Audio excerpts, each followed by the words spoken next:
बिस्मिल्लाहिर्रहमानिर्रहीम। तो आज हम स्टार्ट करते हैं सब्जेक्टिव पेपर के बारे में कि किस तरह तैयारी की जाए और सब्जेक्टिव पेपर में अपेयर कैसे हुआ जाए। एमसीक्यूज़ का मैंने आपको बताया था।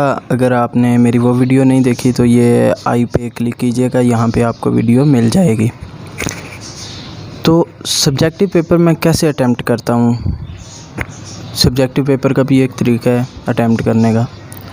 पहली चीज़ तो ये है कि अपने लोग कहते हैं कि अगर आप टू द पॉइंट लिख दें तो आपको मार्क्स मिल जाते हैं। टू द पॉइंट लिखने पे मार्क्स तो मिल जाते हैं बिल्कुल, लेकिन एक और चीज़ मैटर कर रही होती है, वो किसी भी पेपर में मैटर करती है कि आपने एग्ज़ामिनर को प्रेजेंट कैसे किया। मेन चीज़ प्रेजेंटेशन होती है। आपने एक आंसर लिख दिया है कि when Pakistan was came into being, आपने लिख दिया जस्ट 1947। वो एक्यूरेट है, ये तो एक फैक्ट था जिस पे आपको पूरे ही मार्क्स मिलेंगे। लेकिन एक और तरीका है इसको प्रेजेंट करने का, इसमें टाइम भी नहीं लगता और आप जो है ना वो अच्छे तरीके से उसको जो है ना अटेम्प्ट कर पाएंगे। और वो तरीका ये है कि आप फ़र्स्ट ऑफ़ ऑल कॉपी कीजिए सवाल को, जो भी सवाल दिया गया उसको आप आंसर बुक में पेस्ट कीजिए। जो आंसर आपको एक डायलॉग बॉक्स दिया गया है उसमें आप आंसर को सवाल को पेस्ट कीजिए। वहाँ पे क्वेश्चन आ जाएगा, नीचे प्यारा सा आंसर लिखें और उसके बाद आप मार्जिन दें, लेफ़्ट हैंड और राइट हैंड मार्जिन दे के जब आप लिखेंगे और लाइन बाय लाइन लिखेंगे तो वो ज़्यादा अच्छा लगेगा। अगर आपने 2 लाइनें लिखी हों जो कि बहुत लेंथी हो जाएं, लेकिन अगर आप वही 2 लाइनें उनको शॉर्ट करके दोनों साइड से पेज के मार्जिन दें, 2.5 इंच का या फिर 3 इंच का मार्जिन दें और उसके बाद लिखें तो वो आपकी 2 लाइनें कम से कम 4 से 5 लाइनों में कन्वर्ट हो जाएंगी। इससे आपका जो आंसर है वो भी प्रोलॉन्ग हो जाएगा और सेकेंडली अच्छा भी लगेगा।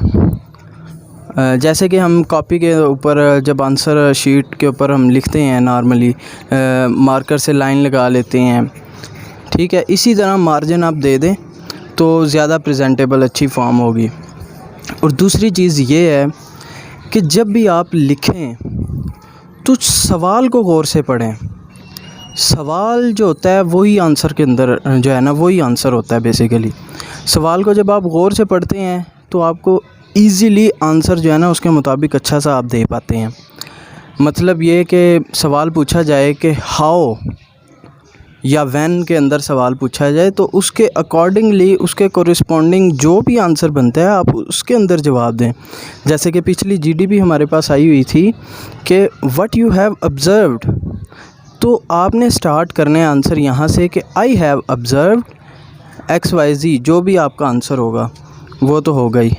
तो ये बड़ा मैटर करता है कि आपने सवाल किस टेंस में चल रहा था और आपने जवाब किस टेंस में दिया है, और सवाल कैसा चल रहा था आपने जवाब कैसा दिया, ठीक है। और उसके बाद जब आपको कोई आंसर ना आ रहा हो, यानी कि बिलफर्ज आपको एक आंसर सवाल है उसका जवाब ही नहीं आ रहा, तो आप क्या करोगे, आपने उसको एज़ इट इज़ नहीं छोड़ना, कम से कम सवाल पेस्ट करें और उसके बाद आपने देखना है एमसीक्यूज़ की तरफ। एमसीक्यूज़ में कोई ना कोई एमसीक्यूज़ उससे रिलेटेड ज़रूर होगा। उससे रिलेटेड जो भी एमसीक्यूज़ वहाँ पे मौजूद होगा आपने सिंपली उस एमसीक्यूज़ को पढ़ना है और बार बार पढ़ना है। कुछ ना कुछ उससे रिलेटेड आपके माइंड में आ ही जाएगा जो कि आपकी बैक मेमोरी में स्टोर हुआ होगा। आप कुछ ना कुछ लिख दोगे, ख़ाली पेपर कभी भी नहीं छोड़ना। ये तरीका है बस कि सब्जेक्टिव को कैसे मैं सॉल्व करता हूँ, जिसके बरक्स ये मेरा CGPA चल रहा है। तो होप सो आपको अच्छा लगा होगा। तैयारी कीजिएगा। अल्लाह हाफ़िज़।